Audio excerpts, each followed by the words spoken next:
Μάλιστα. Να σας καλησπερίσω και να σας καλωσορίσω στην πόλη μας και εγώ.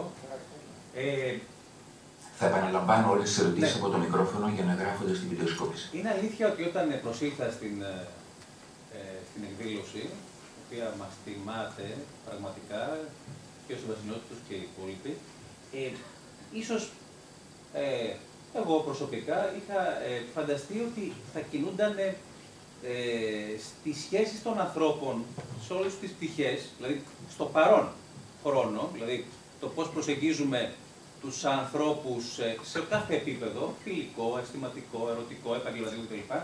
Και αυτή η προσέγγιση μας, που φυσικά έχει παρελθόν, για το τι το κάνουμε, για πώς το κάνουμε, συμβαδίζει ή όχι, ταιριάζει ή όχι, εμποδίζει ή όχι τη σχέση μας με το Θεό. Δηλαδή, τελικά, δεν το άκουσα ιδιαίτερα, βέβαια. Άκουσα όμως χρήσιμα πράγματα σε σχέση με την προέλευση των συμπεριφερών μας, το οποίο μπορώ να πω ότι με προβληματίζει και εμένα, και σε σχέση με τα γονεϊκά πρότυπα και σε σχέση με την βελτίωση και αυτοβελτίωση του καθένα μας. Αυτό περίπου ήθελα να πω, και ακούγοντας και τους δύο ομιλητές, τουλάχιστον σε μένα και με αυτούς τους ανθρώπους που μιλάω, βλέπω από αυτά τα παραδείγματα των συμπεριφορών σε σχέση με τους γονείς, σε σχέση με τους ανθρώπους, μεικτό σχήμα. Δηλαδή, μπορεί κάποιος να είναι υπερκοινωνικός, να μην έχει φοβία κοινωνικότητας, να μην έχει ίσως πρόθεση να καταφερθεί εναντίον τους, μπορεί όμως παράλληλα να έχει μια ανασφάλεια δεσίματος με κάποιους ή σε ειδικές πτυχές. Και γενικότερα, αλλά είναι λογικό, γιατί κάθε άνθρωπος είναι μια ιδιαίτερη προσωπικότητα και το κάθε τι που του έχει συμβεί, οι εμπειρίες του τον έχουν φέρει εκεί. Πάνω σε αυτό ήθελα λιγάκι, σε αυτό που είναι πολλά, να πείτε κάτι παραπάνω.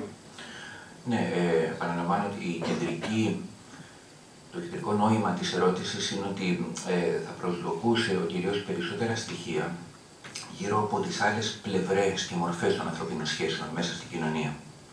Που πράγματι είναι τεράστιο κεφάλαιο και δεν αναφερθήκαμε σε κάθε είδους σχέση. Όντως, θα απαιτούν το ίσως και πολλές εκδηλώσεις στη σειρά για να καλύψουμε όλα τα είδη σχέσεων. Αλλά τώρα θα μπορούσαμε να πούμε κάτι σε αυτό, αν θα ήθελαν οι ομιλητές μας, πάνω στο ερώτημα που ετέθη.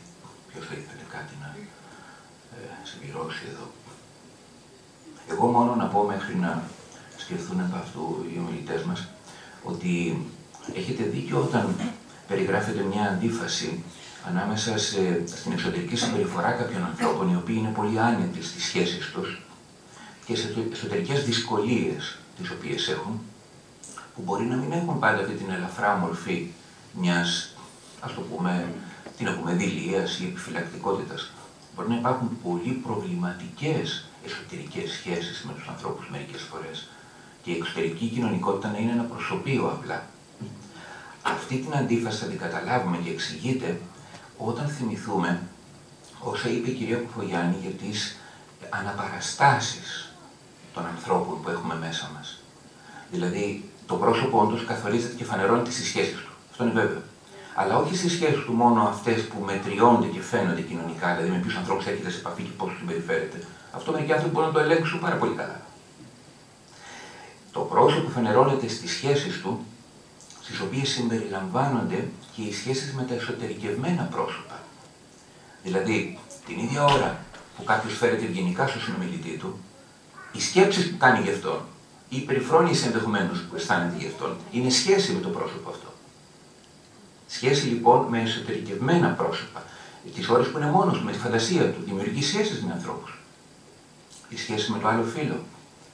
Η εκμετάλλευση υφισταμένων, στους οποίους μπορεί να είναι ευγενικός, αλλά υπογείως να τους καταπιέζει κτλ. Δηλαδή είναι ένα πολύπλοκο ζήτημα το οποίο έχει βάθος. Και σας καλώ σε αυτό, δηλαδή να συμπεριλάβουμε στην εικόνα των σχέσεων τις σχέσεις με τις αναπαραστάσεις των ανθρώπων. Τις σχέσεις όταν είμαστε μόνοι και δεν είναι κανείς δίπλα μας. Αυτό.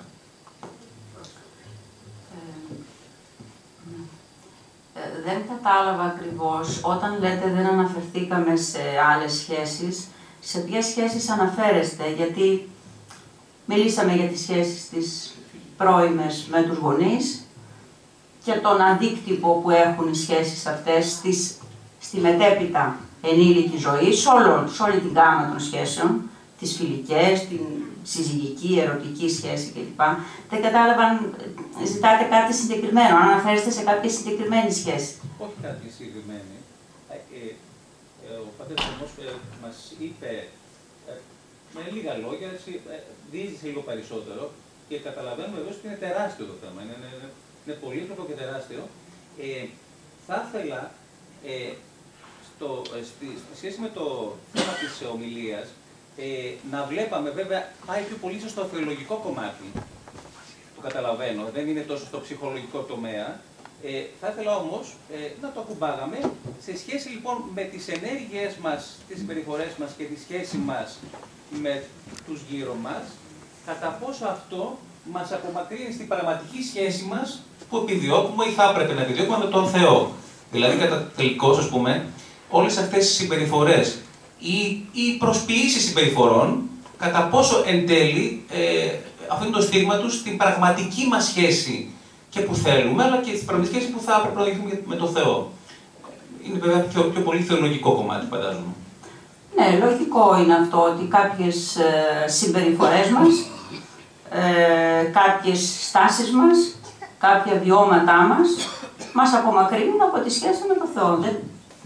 Δεν καταλαβαίνω ποιο είναι το ερώτημά σας, δηλαδή τι θέλετε ακριβώς. Η αλήθεια είναι, αν το καταλαβαίνω καλά, για να επιτρέπετε, εμείς δουλέψαμε κυρίως στη γραμμή, όλοι από κοινού, στη γραμμή πώς η ποιότητα των εμπειριών ενός ανθρώπου, των σχέσεών του, επηρεάζει και τις σχέσεις του με τους άλλους ανθρώπους και τις σχέσεις με τον Θεό. Εσείς θα θέλετε, που είναι βάσιμο αυτό το αίτημα πράγματι, μια εξειδίκευση πώς οι σχέσεις μεταξύ των ανθρώπων επηρεάζουν τη σχέση με τον Θεό ιδιαίτερα.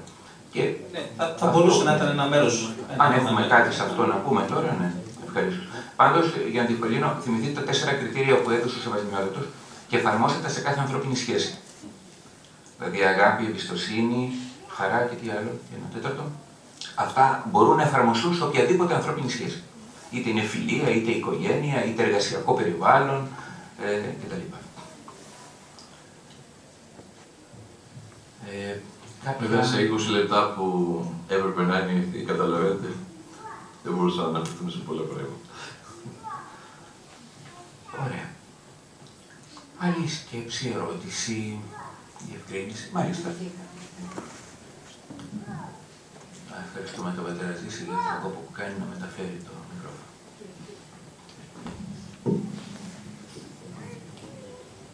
Καλησπέρα και ευχαριστούμε και πάλι και τους τρεις. Λοιπόν, επειδή πράγματι αναφέρθηκε ιδιαίτερα το θέμα των όσων περνούν από τους γονείς στα παιδιά, σκέφτομαι το εξής, ότι οι περισσότερες από τις προηγούμενες γενιές, βέβαια σε ένα μεγάλο βαθμό και σήμερα οι γονείς δεν έχουν την πολυτέλεια, όχι μόνο δεν έχουν την επιθυμία, πολλές φορές δεν έχουν την πολυτέλεια να κάτσουν να δουλέψουν τον εαυτό τους, ας το πούμε έτσι, να δουλέψουν τον εσωτερικό τους κόσμο. Τις περισσότερες φορές είναι απασχολημένοι με 1002 δουλειές, 1002 μέρημνες, οι οποίες είναι προφανώς και για την οικογένειά τους. Εμείς ως νεότεροι καλούμαστε από τη μία και να διορθώσουμε λάθη που ίσως έκαναν εκείνοι, με το να μην τα περάσουμε στα δικά μας παιδιά, έτσι, και από την άλλη και να τους δικαιολογήσουμε για το ότι εκείνοι, οι γονείς, δεν είχαν δουλέψει όσο εμείς καλούμαστε να δουλέψουμε. Λοιπόν, μέσα σε όλο αυτό το πλαίσιο, ποια καλείται να είναι η προσέγγιση μας με τους γονείς. Η προσέγγιση μας με τους γονείς, οι οποίοι έτσι δεν ήταν τόσο, πώς να πούμε, τόσο καλλιεργημένοι, να το πω. Είναι δύσκολο να μεγαλώνεις γονείς. Δεν κατάλαβα πολύ καλά τι εννοείται με το προσέγγιση με τους γονείς.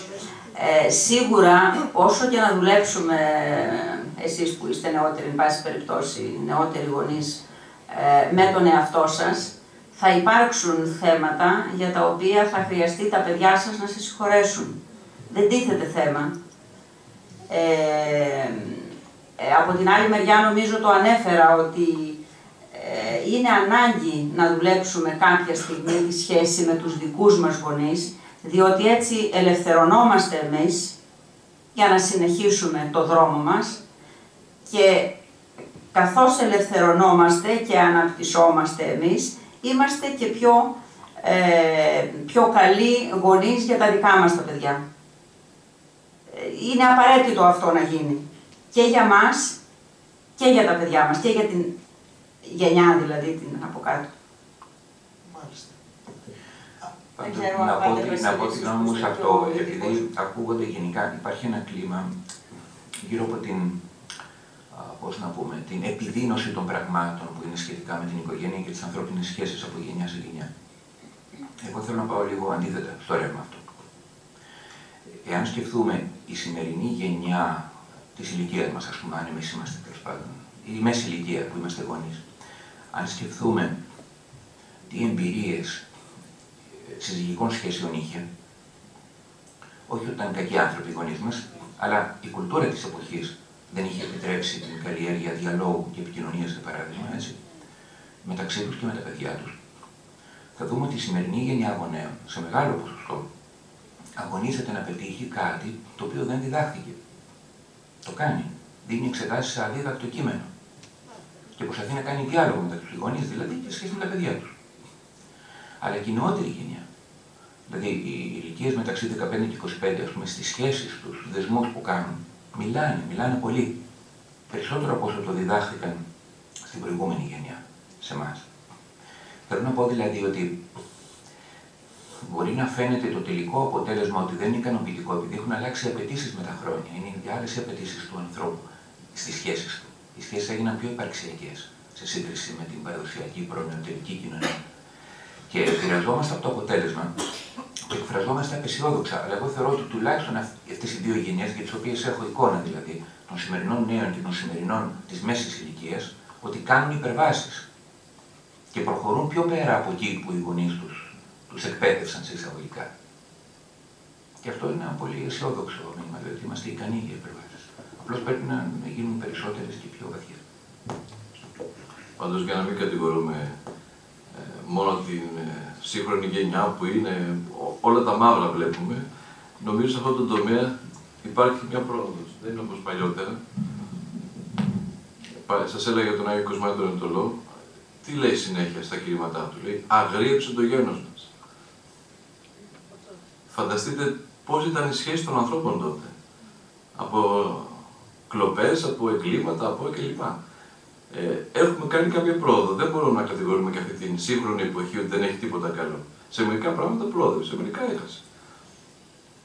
Και ένα δεύτερο, σχετικά με τους γονείς, δεν ξέρω αν το έχει πει ο πατήρ Βασίλειος, μου έχει αρέσει αυτό, ότι οριμάζει κανείς όταν συγχωρήσει τους γονείς του.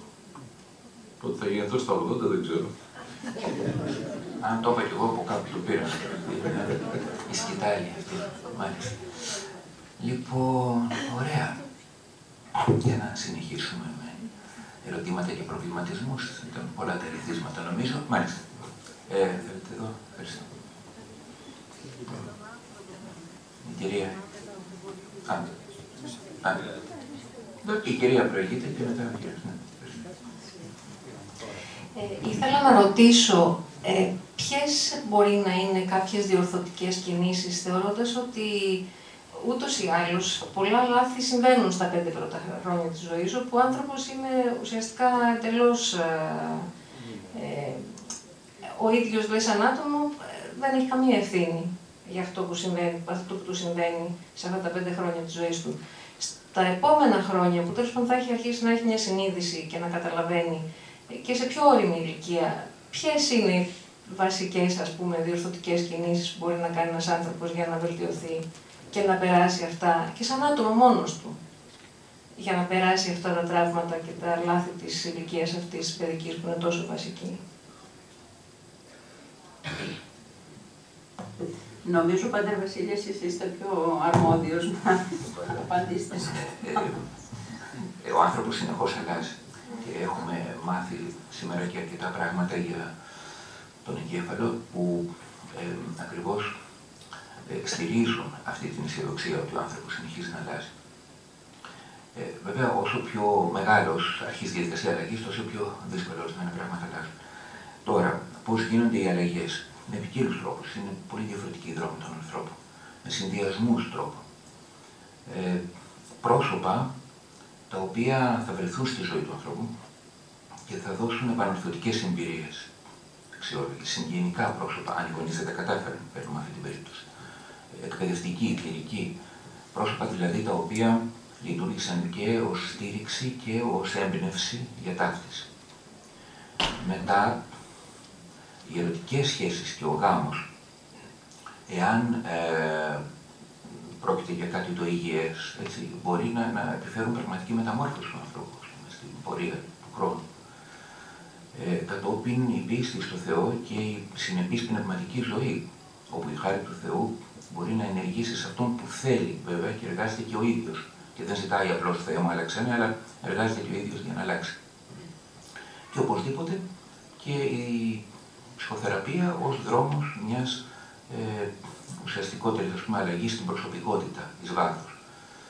Όλα αυτά και συνδυασμός του επαναλλαγές τους μπορούν να φέρουν αλλαγές και πραγματικά βλέπουμε θαυμαστές αλλαγές στους ανθρώπους σήμερα. Δηλαδή, πράγματι δεν είμαστε δέσμοι του παρελθόντος μας. Σε μερικούς ανθρώπους όμως, μπορεί η σκιά του παρελθόντος να είναι πιο βαριά από στους άλλους. Μπορεί να αποτελεί μεγαλύτερο σταυρό του παρελθόντος. Αυτό είναι αλήθεια. Αλλά πάντοτε μπορούν να γίνουν αρκετές αλλαγές και το αποτέλεσμα πάντα δεν αξιολογούμε, νομίζω, αυτή την προσπάθεια από μια τελική φωτογραφία σε ποιο σημείο έφτασε ένας άνθρωπος, σε σύγκριση με έναν άλλο στην ίδια ηλικία. Δεν το αξιολογούμε έτσι. Γιατί μπορεί να ξεκίνησε από πολύ άσχημη αφετηρία. Αλλά το αξιολογούμε από την δυναμική της πορείας, από την κίνηση για αλλαγή, από την επιτάχυνση.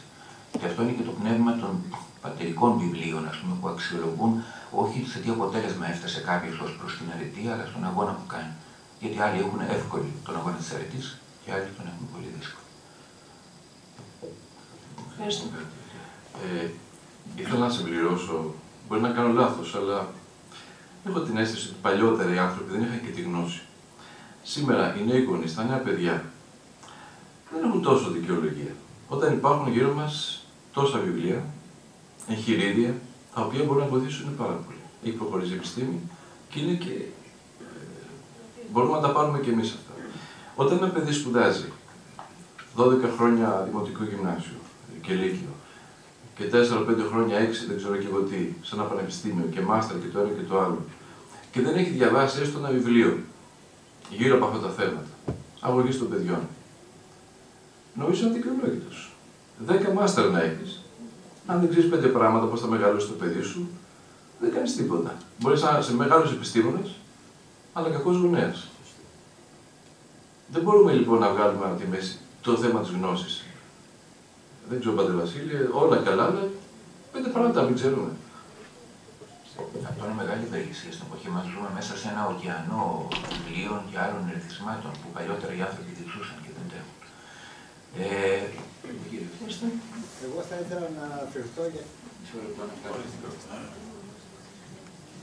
Εγώ θα ήθελα να αναφερθώ για τις σημερινές σχέσεις των ανθρώπων.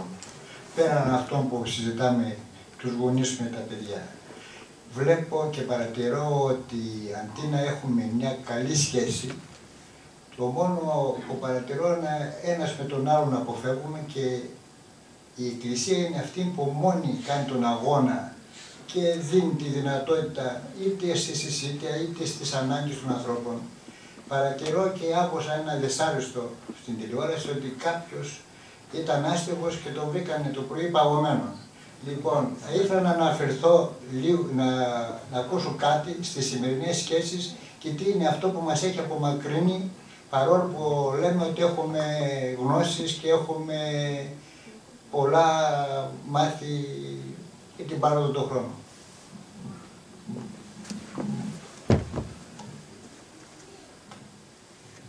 Μιλάτε για την ψυχρότητα που επικρατεί μέσα στην κοινωνία γενικότερα.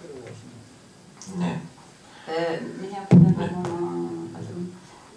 Νομίζω, κύριε μου, ότι δεν είναι θέμα γνώσης, δεν είναι θέμα δηλαδή θεωρίας, δεν είναι θέμα, πώς να το πω, πίστης πολλές φορές, αλλά είναι και θέμα αγώνα, είναι και θέμα βιώματος. Μένουμε, κυρίως περιοριζόμαστε στο εγκεφαλικό και έχουμε βγάλει απ' έξω την πράξη, έχουμε βγάλει απ' έξω το βίωμα και το νιάξιμο για τον άλλον. Κάπου εκεί το τοποθετώ τουλάχιστον για μας τους πιστούς, για μας που δηλώνουμε ότι είμαστε πιστοί, ότι είμαστε χριστιανοί. Μένουμε περισσότερο στη θεωρία και δεν προσπαθούμε αυτή τη θεωρία και αυτή την πίστη να την κάνουμε στάση και ζωή. Δεν ξέρω, ναι, σκέφτομαι το εξής. Δεν είπατε αυτό, αλλά εγώ το προτείνω. Εγώ δεν θα ήμουν τόσο πρόθυμος να συγκρίνω την κοινωνική αλληλεγγύη που υπάρχει στην εποχή μας με αυτήν που υπήρχε πριν 50 ή 100 χρόνια και να πω ότι έχει λίγο στέψει τώρα. Δεν το ξέρω. Και δεν νομίζω ότι μπορεί να μετρηθεί εύκολα. Έχουμε μία τάση να θεωρούμε τα φαινόμενα στην εποχή μας ότι όλα πάνε προς το χειρότερο σε σύγκριση με το παρελθόν. Ίσως διότι μαθαίνουμε πολλά δυσάρεστα τέτοια γεγονότα. Τα μαθαίνουμε αμέσως τα δυσάρεστα γεγονότα. Ενώ στο παρελθόν οι άνθρωποι δεν τα μάθαιναν. Πολλοί κόσμος γύρω μας προσφέρει αθόρυβα, αφανώς, ιδιαίτερα τα τελευταία 5 χρόνια με την κρίση.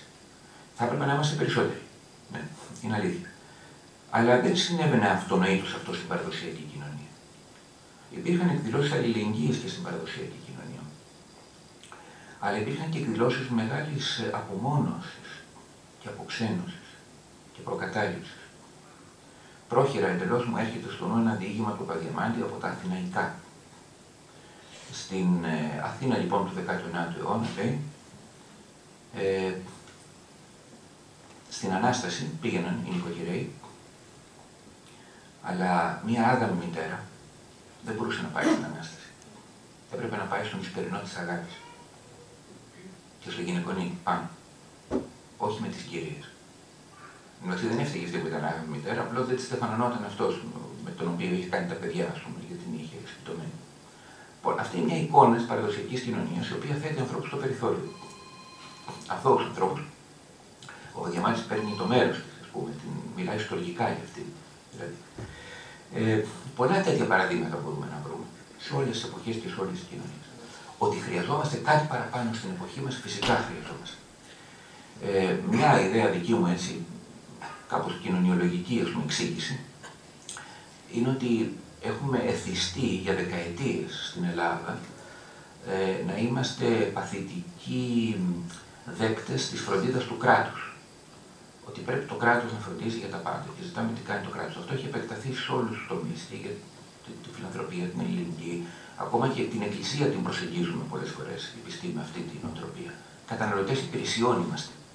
Στην Ελλάδα είναι πάρα πολύ φτωχή η ανάπτυξη δράσεων στη βάση. Δηλαδή να συνεργαστούν οι άνθρωποι στη βάση και να αναλάβουν δράσεις. Αυτό που υπάρχει στο δυτικό κόσμο είναι πάρα πολύ αναπτυγμένο. Εδώ υπάρχουν άνθρωποι που βοηθούν, αλλά λίγοι είναι ενταγμένοι σε πρωτοβουλίες που ξεκινάνε από τη βάση. Κάποιοι είναι ενταγμένοι σε εκκλησιαστικές πρωτοβουλίες, κάποιοι άλλοι βοηθούν από μόνοι τους. Αλλά μας λείπει αυτό το στοιχείο της αυτοοργάνωσης. Ίσως λόγω της αδράνειας αυτής, λέω, που έχουμε ως πολίτες γενικότερα. Συγγνώμη που μιλάω πολύ. Έχουμε από το μπροστά ο κύριος και μετά ο φίλος. Για το συγκεκριμένο θέλω, πατέρα Βασίλη, για να ενημέρωση του κοινού εδώ πέρα. Για ενημέρωση του κοινού και τον κύριο που ανέφερε το περιστατικό, θέλω να σας πω ότι άκουσα ανακοίνωση του Δήμου Αθηναίων που είχε προκαλέσει τον κύριο αυτόν να τον φροντίσει σε κάποιο χώρο εκεί πέρα, ο οποίος δεν είχε δεχθεί. Σε αυτές τις περιπτώσεις υπάρχει και η προσωπική ευθύνη. Αυτό θα θέλω να το πω, νομίζω. Είναι σημαντικό αυτό. Και η εμπειρία που βγαίνουν τις Αρχιεπισκοπής κάθε Τρίτη γυρίζει στους αστέγους, δεν δέχονται να πάνε πουθενά. Ναι, όντως. Αυτό συμβαίνει, να μην χάσουν τη θέση τους ή υπάρχουν. Στον κύριο Σταυρόπουλο, παρακαλώ. Υπάρχουν και πολλοί άστεγοι με ψυχιατρικά προβλήματα και δυσκολίες που γι' αυτό έχουν αιμονές. Ναι. Ήθελα να συγχαρώ και ευθές και το σεβασμιότατο και την κυρία Κουφογιάννη, αλλά και για την οργάνωση της ωραίας και επιτυχημένης αυτής συναντήσεως απόψε με αφορμή το τελευταίο τεύχος του περιοδικού.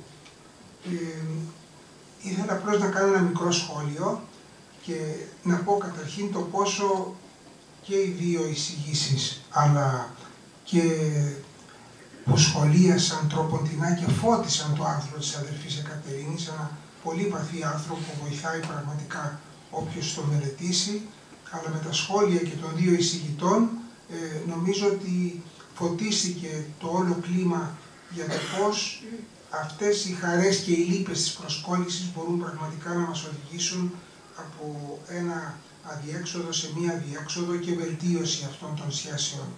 Εγώ ένα μικρό σχόλιο ήθελα να κάνω, το οποίο νομίζω επιγραμματικά μπορεί να δώσει την ουσία, ενώ να επιγράψει τροποντινά την όλη αυτή διεργασία των προσκολήσεων και των διεξόδων που προσφέρονται.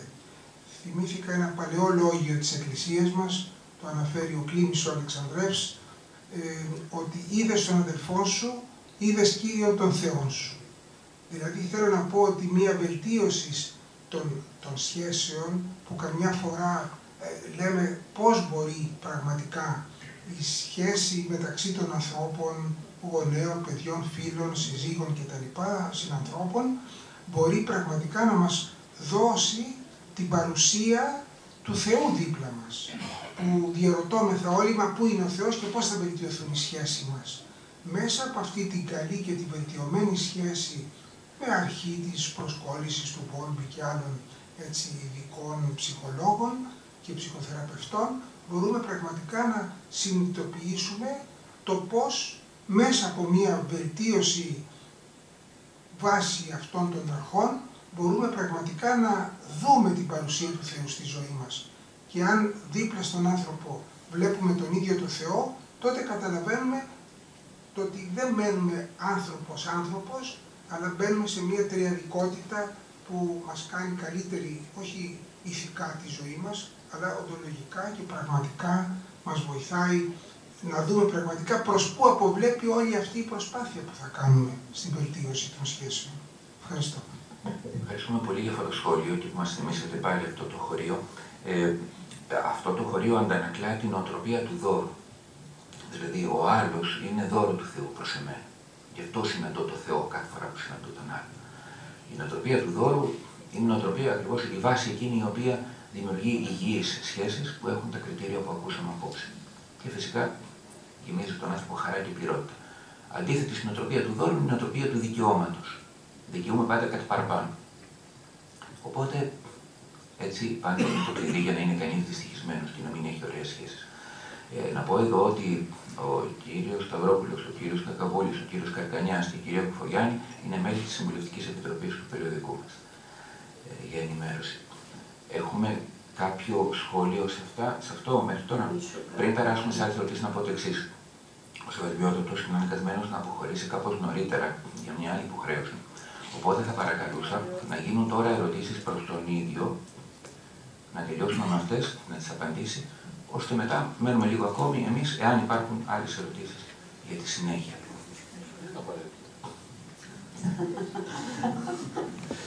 Μήπως υπάρχει κάποια ερώτηση προς το Σεβασμιότατο και να προηγηθεί δηλαδή αυτή?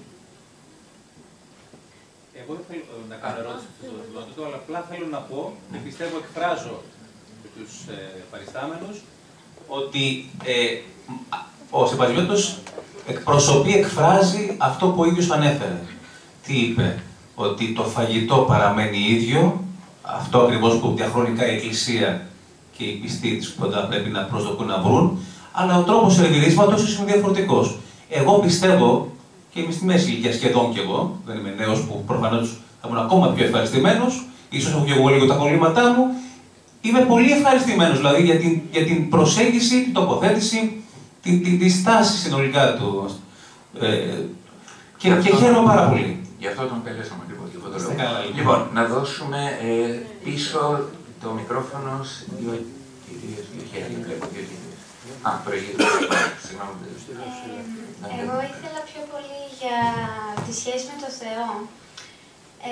Να μας πείτε δύο λόγια πώς είναι η πιο ιδανική, ας πούμε, και την ισορροπία μεταξύ εμπιστοσύνης και αυτό που πρέπει εμείς να κάνουμε. Πώς θα πρέπει να περιμένουμε, αν πρέπει να περιμένουμε κάτι και πώς πρέπει εμείς να πράττουμε απέναντι στο Θεό. Λίγο τη σχέση με τον Θεό, ποια είναι η υγιής σχέση με τον Θεό. Γι' αυτό λέμε, πριν πάρει σεβασμό του λόγο, γι' αυτό λέμε πόση σημασία έχουν τα δόγματα της Εκκλησίας, όχι ως θεωρητικές αλήθειες, αλλά ως βίωμα ζωής. Στην Τετάρτη Οικουμενική Σύνοδο διατυπώθηκε το ότι ο Χριστός είναι Θεός και άνθρωπος. Οι δύο φύσεις, λέει, η θεϊκή και η ανθρώπινη, συμπάρχουν έτσι ώστε να μην συγχέονται μεταξύ τους, αλλά και μία να μην καταργεί την άλλη. Και πάνω σε αυτή τη βάση θεμελιώθηκε η συνεργασία Θεού και ανθρώπου έκτοτε. Αλλά αν θα ήθελε κάτι να μας πει σε αυτό, Υπάρχει ένας δρόμος για να αποκτήσουμε και υγιή σχέση με τον Θεό. Λένε οι πατέρες, είναι η πρώτη σχέση του δούλου. Φοβάται. Υπάρχει η σχέση του μισθωτού. Εμπόριο. Έτσι. Σου δίνω, μου δίνεις. Και υπάρχει η σχέση του ιού, που είναι σχέση αγάπης. Όλοι ξεκινάμε τη σχέση του δούλου. Φοβόμαστε τον Θεό, φοβόμαστε την κόλληση, φοβόμαστε και εγώ τα ίδια κάνω. Το θέμα είναι να έχουμε μια πορεία οριμότητος και να φτάσουμε στη σχέση της αγάπης. Και πάλι δεν τελειώνει. Νομίζω έχει θέσει εδώ το χωρίο του Αγίου Ιωάννου του Κλίμακος. Αυτή εστίν η τελεία των τελείων, ατέλεστος τελειώτης. Πορευόμαστε προς τα εκεί, αλλά ο στόχος μας είναι να αγαπήσουμε τον Θεό, ούτε να το φοβόμαστε, ούτε να περιμένουμε μια ανταπόδοση. Αυτό έχω να πω έτσι πολύ απλά. Και βέβαια, κοιτάξτε, ο Θεός έδωσε ο Χριστός στο μυστικό δείπνο, έδωσε μια πρόταση, ένα δρόμο, έδειξε έναν δρόμο. Ο αγαπών με, τηρεί τα εντολάς μου. Εντολές, βέβαια δεν είναι εντολές του λοχεία, του αντιπασπιστή, του στρατό. Εντολή είναι, νομίζω ο Άγιος, ο Πατέρης Σοφρόνης το λέει, είναι με αγέφυρα που στείλει ο Θεός να περάσουμε απέναντι. Ένας τρόπος δηλαδή να έρθουμε κοντά του. Ένας τρόπος να ζήσουμε τη χαρά τη δική του, τη μακαριότητα. Δεν είναι η εντολή δηλαδή που μας δίνει κάποιος και πρέπει στανικά να την κάνουμε. Ελεύθερα σου λέει με αυτόν τον τρόπο, με αυτή την εντολή θα έρθεις κοντά μου. Και βέβαια, ξέρουμε η μεγαλύτερη εντολή είναι η εντολή της αγάπης. Από εκεί κρέμονται λέει όλα. Ευχαριστώ. Ωραία. Παρακαλώ, εισόδια κυρίες.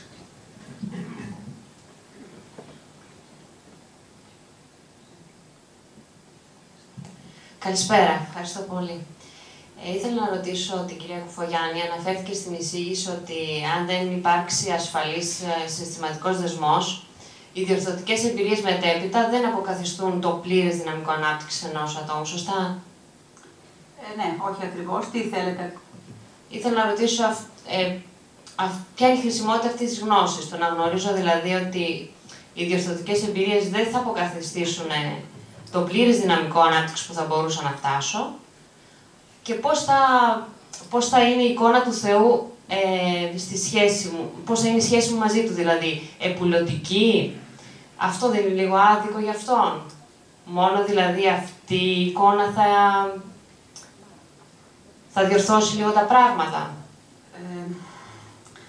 Δεν κατάλαβα ακριβώς τι ρωτάτε. Εγώ είπα ότι κάποιοι, τέλος πάντων, υποστηρίζεται από κάποιους ειδικούς ότι δεν αλλάζει πλήρως ο τύπος του συναισθηματικού δεσμού. Ο τύπος δηλαδή της σχέσης, της πρώιμης εκείνης σχέσης του βρέφους με τη μητέρα. Δεν αλλάζει αυτό πλήρως, δεν αντικαθίσταται πλήρως αυτό το πράγμα. Ναι, δεν περνάω δηλαδή σε άλλο τύπο δεσμού. Όχι ότι δεν μπορώ να αλλάξω πράγματα, αλλά δεν μπορεί αυτό τελείως να αλλάξει, να περάσω σε κάτι άλλο. Και εκεί έγκυται και ο αγώνας του καθενός. Όχι ότι δεν μπορώ να αλλάξω πράγματα, αλλά δεν μπορώ να αλλάξω τελείως. Αλλά ίσως θα μπορούσαμε να πούμε ότι μπορεί να υπάρξει τόσο μεγάλη βελτίωση που να μην προκαλεί στην πράξη προβλήματα, κλινικά προβλήματα, δηλαδή με συμπτώματα, με δυσλειτουργίες στις ανθρώπινες σχέσεις. Δηλαδή μπορεί να υπάρξει πάρα πολύ μεγάλη βελτίωση. Απλώς δεν γίνεται μεταπίδηση σε άλλο τύπο δεσμού. Σαφώς και μπορεί να αλλάξουν πράγματα, αλλά πάντα θα ξέρω και ότι θα έχω να παλέψω σε αυτό το επίπεδο. Ότι ο αγώνας μου είναι αυτός, είναι ένα κομμάτι του αγώνα μου αυτό. Ωραία, και σε αυτόν τον αγώνα η εικόνα του Θεού έρχεται ως επουλωτική, αλλά δεν θα είναι ένα προσωπείο που θα του έχω βάλει για όσο διάστημα διαρκέσει αυτή η εμπειρία διόρθωσης. Πότε θα τον δω πραγματικά, δηλαδή? Δεν το ξέρω αυτό σίγουρα. Μιλάτε για αλλαγή της εικόνας του Θεού μέσα μας. Ναι, στην διαδικασία διόρθωσης. Όταν διορθώνεται η εικόνα του Θεού μέσα μας, αν μιλάμε για πραγματική διόρθωση, είναι μόνιμη. Δεν αποτελεί ένα προσωπείο. Τώρα, μεταπτώσεις μπορεί να υπάρχουν, δηλαδή και κάποιος ο οποίος έχει μια σωστή εικόνα για το Θεό μέσα του, έχει και στιγμές που τα χαλάει λίγο εκεί. Μπορεί να υπάρχουν τέτοιες μεταπτώσεις. Αλλά αν μιλάμε για πραγματική διόρθωση της εικόνας του Θεού, η οποία επέρχεται μέσα από την προσευχή, τη μυστηριακή ζωή, τη μελέτη, βοηθάει πάρα πολύ η μελέτη. Να σχηματίσουμε σαφέστερη εικόνα του Θεού. Επίσης, οι ταυτίσεις και οι σχέσεις με άλλους ανθρώπους. Υπάρχουν άνθρωποι που μπορούν να λειτουργήσουν τόσο θεραπευτικά στον άλλον, που να πεις ότι επειδή γνώρισα αυτόν τον άνθρωπο τόσα χρόνια και έζησα εμπειρίες μαζί του, γι' αυτό ξέρω ότι ο Θεός με αγαπάει. Αυτό με βεβαίωσε μέσα μου ότι ο Θεός δεν είναι αυτός που νόμιζα. Δηλαδή, με διάφορους τρόπους μπορεί να επέρχει αυτή η αλλαγή και τότε είναι αλλαγή μόνιμη αυτή. Η οποία βέβαια επηρεάζει μετά όλες τις ανθρώπινες σχέσεις. Ευχαριστώ πολύ. Άλλη μια κυρία, νομίζω. Καλησπέρα σας. Εγώ ήθελα λίγο να συνδέσουμε την ατομικότητα με την ομαδικότητα. Δηλαδή, η οικογένεια είναι μια ομάδα με διαφορετικούς ρόλους, αλλά κοινό στόχο. Και νομίζω ότι το ίδιο συμβαίνει στις φιλίες, στην Εκκλησία ή και στη σχέση μας με το Θεό. Απλά, αν έχετε κάτι να πείτε.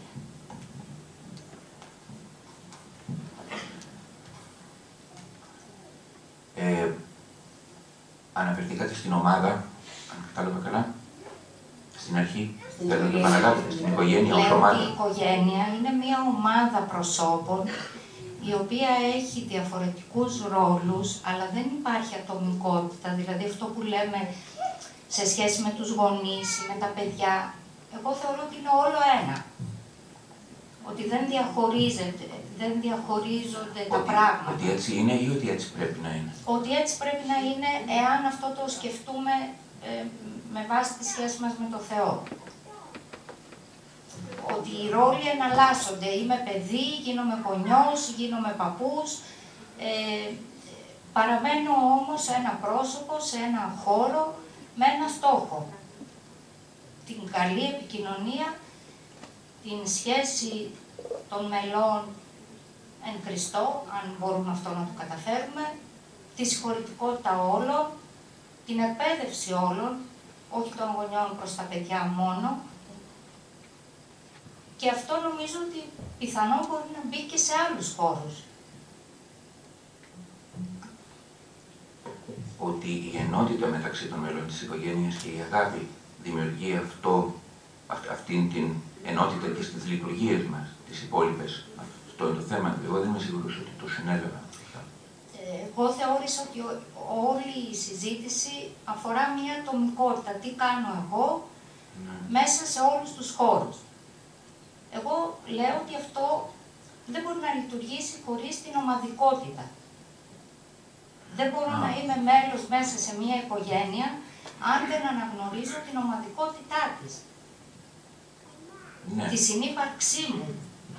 Ναι, σωστά. Νομίζω είναι πιο σαφές τώρα. Θα ήθελε κάποιος να και ότι σε αυτό πρέπει να καταθέτω εγώ, να καταθέτει η προηγούμενη γενιά, η επόμενη, ο διπλανός, ο σύζυγος, ό,τι μπορεί ο καθένας, αλλά αυτό έχει μια ενότητα, δεν είναι ατομικό. Δεν μπορεί να υπάρξει ομαδικότητα εάν δεν υπάρξει ατομικότητα, μου είπε μια ψυχολόγος. Ναι. Αυτό είναι το μεγάλο θέμα τώρα, της σχέσης του ενός με τους πολλούς, του ενός με την ομάδα. Τι προηγείται, ναι. Είναι ψευδοδίλημμα ίσως. Εγώ μια κουβέντα θα ήθελα να πω, γιατί τώρα κατάλαβα τι λέει τώρα πίσω.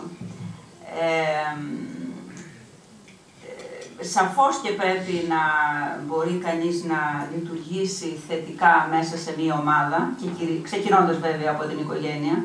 Από την άλλη μεριά, το θέμα είναι πώς θα εναρμονίσει την ομαδικότητα, το συλλογικό, με την ατομικότητα, όχι με την αρνητική έννοια του όρου, με την ιδιαιτερότητα, με το πρόσωπο. Δηλαδή να μην χάσω την ιδιαιτερότητά μου μέσα στην ομάδα, αλλά διατηρώντας την ιδιαιτερότητά μου, το πρόσωπό μου, να μπορώ να λειτουργήσω και να προσφέρω στην ομάδα. Είναι δηλαδή πώς θα εξισορροπήσω αυτά τα δύο πράγματα. Αυτό είναι το ζητούμενο.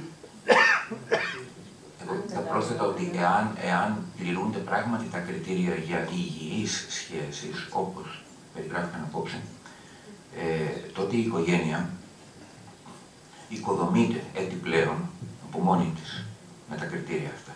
Γιατί δεν μπορεί κανείς να οικοδομήσει τέτοια κριτήρια για υγιείς σχέσεις στη ζωή του, αν δεν είναι προσανατολισμένος προς τις ομάδες στις οποίες ανήκει.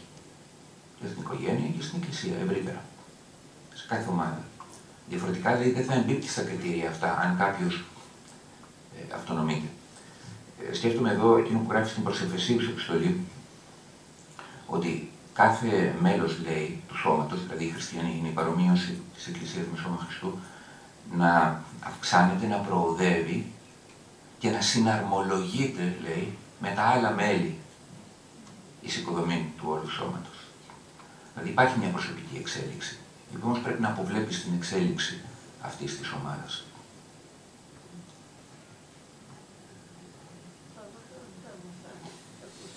Πρέπει να διακόψουμε εδώ. Θα με επιτρέψετε να υποχωρήσω, να αποφύγω και τις επικίνδυνες ερωτήσεις. Ευχαριστώ πάρα πολύ πάντως, Πατέρα Βασίλη, και όλους σας για τη συνάντηση και εύχομαι να επαναληφθούν. Ευχαριστούμε και εμείς πολύ για την παρουσία όλων σας. Και καλή Σαρακοστή και ευλογημένη. Είναι πολύ ενδιαφέρον ότι η υμνολογία της Μεγάλης Σαρακοστής δεν αναφέρεται μόνο σε άσκηση και νηστεία, αλλά σε αγάπη και αλληλεγγύη. Την ώρα που κάνεις άσκηση, και από την πρώτη εβδομάδα και όλα, Τετάρτη το απόγευμα, πρώτη προηγιασμένη ας πούμε, που αρχίζουμε άσκηση αυστηρή κτλ. Και λέει, ελάτε να θρέψουμε φτωχούς κτλ. Έχει να κάνει με τις σχέσεις. Να μείνουμε εμείς για κάποιες ερωτήσεις. Ας μείνουμε. Μάλιστα. Ας δώσουμε το μικρόφωνο, παρακαλώ, κύριε. Πιστεύω ότι αν θα θέλαμε να πάρουμε κάτι ωφέλιμο από αυτή τη συζήτηση, κάτι που μπορούμε να το εφαρμόσουμε, δεν θα πρέπει να κοιτάζουμε τόσο το πώς θα αποκαταστήσουμε μια ενδεχόμενη παραμόρφωση συμπεριφοράς ή εικόνας, γιατί νομίζω ότι αυτό το είναι ένα ζήτημα πολύ εξειδικευμένο, που αν το διαπιστώσουμε θα ήταν καλύτερα να απευθυνθούμε σε κάποιον ειδικό. Εμείς νομίζω ότι δεν μπορούμε να κάνουμε πολλά πράγματα σχετικά με αυτό. Θα το παρομοίωσα με μια κατάσταση στην οποία έχει γίνει έναν εξίτηλο σημάδι σε έναν πίνακα, ξέρω εγώ, το οποίο ο μόνος τρόπος για να αφαιρεθεί είναι να φτάρεις, να τρίψεις τον πίνακα. Αυτό το πράγμα το οποίο θα μπορούσαμε εμείς να κάνουμε είναι να δούμε πώς θα αποφύγουμε να κάνουμε αυτό το σημάδι. Επομένως, νομίζω ότι θα ήταν καλύτερα να προσανατολιστούμε στο ποια θα ήταν η συμπεριφορά που θα έπρεπε να έχουν οι γονείς στα παιδιά τους, ώστε να μην γίνουν τέτοιες παραμορφωτικές εικόνες. Και σχετικά με αυτό το ερώτημα θα ήθελα και ένα δεύτερο να θέσω. Σε αυτό το σχήμα το οποίο θέσατε των τριών κατηγοριών, πού κατατάσσεται την περίπτωση των υπερπροστατευτικών γονέων, των γονέων οι οποίοι δίνουν υπερβολική φροντίδα στα παιδιά.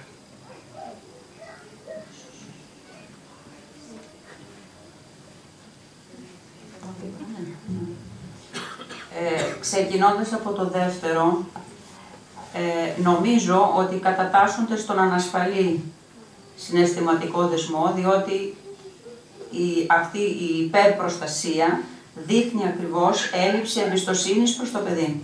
Δεν είσαι ικανός να προστατευθείς και χρειάζεσαι σταθερά τη δική μου υπερπροστασία. Όσον αφορά το πρώτο, αν το έχουμε το σημάδι, τι να κάνουμε? Γιατί είπατε το σημάδι είναι εκεί και ας μην ασχοληθούμε με το σημάδι, να ασχοληθούμε με το πώς θα είμαστε αποτελεσματικότεροι και θετικότεροι τέλος πάντων στη σχέση με τα δικά μας παιδιά, με την επόμενη γενιά, αν κατάλαβα. Νομίζω ότι αν εντοπίσουμε το σημάδι στον εαυτό μας ή σε κάποιον άνθρωπο του περιβάλλοντος, θα ήταν λάθος να πούμε ότι αναλαμβάνω εγώ την αποκατάσταση αυτής της παραμόρφωσης, διότι απαιτεί μια πολύ εξειδικευμένη εκπαίδευση και πιστεύω ότι θα πρέπει να απευθυνθούμε σε κάποιον ειδικό για να το κάνει αυτό. Αν μπούμε εμείς σε αυτή τη διαδικασία, φοβάμαι ότι μπορεί να κάνουμε και χειρότερα τα πράγματα. Είτε αφορά την ερωτική μας σχέση, είτε αφορά φιλική σχέση και ειδικά για ερωτική σχέση, θα έλεγα, τα πράγματα μπορεί να γίνουν χειρότερα. Μιλάω εκ πείρας. Ναι, δεν έχουμε καμία εξισιοδότηση νομίζω να κάνουμε το θεραπευτή σε κανέναν. Θα μας πει ίσως περισσότερο ο πατήρ Βασίλειος πάνω σε αυτό. Από την άλλη μεριά, είναι λάθος να νομίζουμε ότι όλα τα προβλήματα και όλα τα σημάδια, εν πάση περιπτώσει, που κουβαλάει ο καθένας, πρέπει να αντιμετωπιστούν από ειδικό. Τότε θα έπρεπε όλοι να προστρέξουμε στους ψυχοθεραπευτές και οι οποίοι δεν θα προλάβαιναν να αντιμετωπίζουν τέλος πάντων όλη αυτή την πληθώρα των περιστατικών. Η ανασχόληση με αυτά τα σημάδια, τουλάχιστον εγώ όπως το έχω κατανοήσει, είναι μέσα στον αγώνα που έχει να κάνει ο καθένας. Δεν είναι έξω από τον αγώνα του καθενός, δεν είναι έξω από αυτό που λέμε πνευματική ζωή στον χώρο της Εκκλησίας. Δεν είναι άσχετο δηλαδή αυτό. Ναι, συμφωνώ. Άλλο αν είναι κάτι που ξεπερνάει τις δυνατότητές μας και φαίνεται ότι πρέπει να αντιμετωπιστεί και με τη βοήθεια κάποιου ειδικού κλπ. Συμφωνώ, απλώς πιστεύω ότι θα ήταν πιο αποτελεσματικό και πιο αφομοιωτικό από μέρους μας το να δούμε το πώς θα αποφύγουμε το να δημιουργήσουμε το σημάδι. Εκεί πέρα πιστεύω ότι μπορούμε να μάθουμε κάποια πράγματα. Το σημάδι στους άλλους εννοείται, στα δικά μας παιδιά. Είτε στα δικά μας παιδιά, είτε στις ανθρώπους μας. Κυρίως εκεί πέρα πιστεύω ότι είναι κάτι το οποίο μπορούμε να πετύχουμε πράγματα στα πλαίσια μιας τέτοιας συζήτησης. Γιατί το να αποκτήσουμε μια ικανότητα να αποσβέσουμε σημάδια, πιστεύω ότι χρειάζεται μια πολύ μεγάλη μαθητεία που δεν μπορεί να γίνει τώρα στα πλαίσια μιας τέτοιας συζήτησης. Αυτό μπορούμε να το κάνουμε προλαμβάνοντας τις καταστάσεις και για να προλάβουμε τις καταστάσεις πρέπει εμείς οι ίδιοι να εκπαιδευτούμε, εμείς οι ίδιοι να μάθουμε πράγματα. Είτε μελετώντας όπως ελέγχθη προηγουμένως, αλλά και κάνοντας δουλειά με τον εαυτό μας. Αν αγνοήσουμε τα δικά μας σημάδια, νομίζω, τουλάχιστον και από την προσωπική μου έτσι εμπειρία ως μητέρα, αυτά θα τα βρούμε μπροστά μας, στη σχέση μας με τα δικά μας παιδιά. Δεν μπορούμε δηλαδή να είμαστε αποτελεσματικοί και να είμαστε σίγουροι για την ποιότητα έτσι, της σχέσης με τα δικά μας παιδιά, αν παράλληλα δεν φροντίζουμε τον εαυτό μας και δεν βλέπουμε τα δικά μας σημάδια και τα δικά μας τυφλά σημεία. Διότι όσο τα αγνοούμε, τόσο πιο έντονα θα έρχονται και θα εμπλέκονται στη σχέση με τα παιδιά μας. Και το ζήτημα ακριβώς το πώς θα προστατεύσουμε τα παιδιά μας από τα σημάδια μας. Όσο θα δουλεύουμε τα δικά μας σημάδια και όσο θα τα αποδυναμώνουμε, τόσο θα προστατεύουμε τα παιδιά μας από τα δικά μας σημάδια. Δεν ξέρω, Πάτερ Βασίλη, εσείς... Δύο σχόλια εντάχει. Δύο σχόλια εντάχει. Εάν η προσπάθεια θεραπείας του άλλου πάρει μορφή προγραμματικών δηλώσεων, θα τον θεραπεύσω, είναι καταδικασμένη σε αποτυχία. Όμως, έχουμε όλοι κληθεί να ενεργούμε θεραπευτικά ο ένας για τον άλλο. Και ως μέλη της Εκκλησίας, αλλά και γενικότερα μέσα στις ανθρώπινες σχέσεις. Αυτή είναι η κλίση μας για όλους, κανείς δεν εξαιρείται. Αυτό γιατί έγινε τόσο εξαγγελία, εγώ θα θεραπεύσω τον άλλο, αλλά είναι ο φυσικός τρόπος να λειτουργούμε, που πρέπει να είναι θεραπευτικός. Και να συμβάλλει όσο μπορεί. Δεύτερο, θεραπευτικός με την έννοια της ίασης, της αλλαγής. Η δεύτερη παρατήρηση είναι ότι αυτό που για μένα αποτελεί θεραπευτική κίνηση, για μένα, ό,τι κάνω για να θεραπευτώ εγώ, σε σχέση με την επόμενη γενιά είναι η πρόληψη. Αυτομάτως γίνονται αυτά. Γιατί είναι ασταμάτητη η διαδοχή των γενναιών. Και πράγματι στην πρόληψη πρέπει να επενδύσουμε. Αλλά η πρόληψη πάλι είναι δύσκολο να γίνει αν δεν γίνει στο επίπεδο της δικής μας ηλικίας η θεραπευτική προσπάθεια. Κάποια άλλη ερώτηση, κάποια άλλη... από εκεί, μάλιστα. Λοιπόν, αν παρακολουθούν αυτή τη στιγμή αυτή την ομιλία ή κάποια παρόμοια ομιλία, άνθρωποι από την μεγάλη πλειοψηφία της κοινωνίας, που ας το πούμε έτσι, δεν έχουν ή δεν θέλουν να έχουν κάποια σχέση με την Εκκλησία, το Θεό κτλ. Μπορούν να πούνε άνετα ότι όλα τα πορίσματα που λέγονται σε σχέση με τις, που αναφέρονται σε σχέση με τις σχέσεις μεταξύ ανθρώπων είναι υπέροχα, πολύ καλά τεκμηριωμένα και μάλιστα τα αποδεχόμαστε, έτσι μπορούμε να τα εφαρμόσουμε και να φτιάξει η ζωή μας. Όμως, μπορούμε άνετα να πούμε ότι όλα αυτά εφαρμόζονται ακόμα και αν δεν υπάρχει καμία σχέση με αυτό που εσείς λέτε Θεό. Υπάρχει κάποια ρεαλιστική απάντηση σε αυτό? Δηλαδή, υπάρχει κάτι που, να το πούμε έτσι, αποδεικνύει ότι αυτοί που δεν έχουν σχέση με το Θεό είναι οπωσδήποτε καταδικασμένοι να έχουν προβληματικές σχέσεις περισσότερες από ό,τι έχουμε εμείς με τους ανθρώπους? Όχι, δεν ισχυρίστηκε κανένας αυτό. Όποια από τις αρχές της ψυχολογίας εκφράζει τι σημαίνει υγιή σχέση, είναι σημαντική κατάκτηση του ανθρώπου, του ανθρώπινου πολιτισμού. Και αυτή μπορεί να βοηθήσει ουσιαστικά τους ανθρώπους. Αυτός που θέλει να λέγεται χριστιανός είναι σε μια πιο πλεονεκτική θέση. Από την άποψη ότι εμπνέεται περισσότερο για αυτή την αλλαγή, εάν σε κάθε άνθρωπο απέναντί του βλέπει την εικόνα του Θεού. Αυτό δίνει ένα πολύ διαφορετικό κίνητρο από τους υπόλοιπους. Παρ' όλα αυτά δεν κάνουμε όλη χρήση αυτού του κινήτρου. Υπάρχουν έρευνες που προσπάθησαν να συσχετίσουν τη θρησκευτικότητα των ανθρώπων με την ψυχική τους υγεία. Και οι περισσότεροι καταλήγουν στο ότι είναι ευνοϊκή η συσχέτιση, δηλαδή οι πιστοί άνθρωποι έχουν κατά μέσο όρο καλύτερη ψυχική υγεία, αλλά υπό την προϋπόθεση ότι η θρησκευτικότητά τους είναι υγιής. Διότι υπάρχει και θρησκευτικότητα νοσηρή, η οποία φυσικά είναι εις βάρος της ψυχικής υγείας. Έτσι. Εμάς δεν μας εκπλήσει αυτό, συγγνώμη, ως πιστούς. Αυτό δεν μας εκπλήσει, διότι οι μάχες δεν δίνονται γύρω από λέξεις. Αν κάποιος προφέρει τη λέξη Θεός ή τον επικαλείται. Οι μάχες δίνονται στο επίπεδο της καρδιάς. Και στο επίπεδο της καρδιάς υπάρχουν άνθρωποι οι οποίοι αγνοούν τα περί του Θεού ή δεν θέλουν κιόλας να έχουν σχέση με τον Θεό, αλλά ο Θεός ενεργεί στην καρδιά τους και συνεργάζεται μαζί τους. Υπάρχουν και ανώνυμοι χριστιανοί δηλαδή που δεν το ξέρουν. Δεν είναι προσωπολήπτης ο Θεός. Ο Άγιος Μάξιμος λέει το περίφημο ότι κάθε καλό το οποίο γίνεται στον κόσμο, ακόμη και από αλλόθρησκους, είναι έμπνευση του Αγίου Πνεύματος. Άλλο τώρα ότι σε έναν άνθρωπο ο οποίος και συνειδητά είναι προσανατολισμένος προς τα εκεί, όλες οι ψυχικές του δυνάμεις πλέον συνεργάζονται και συστρατεύονται προς αυτή την κατεύθυνση.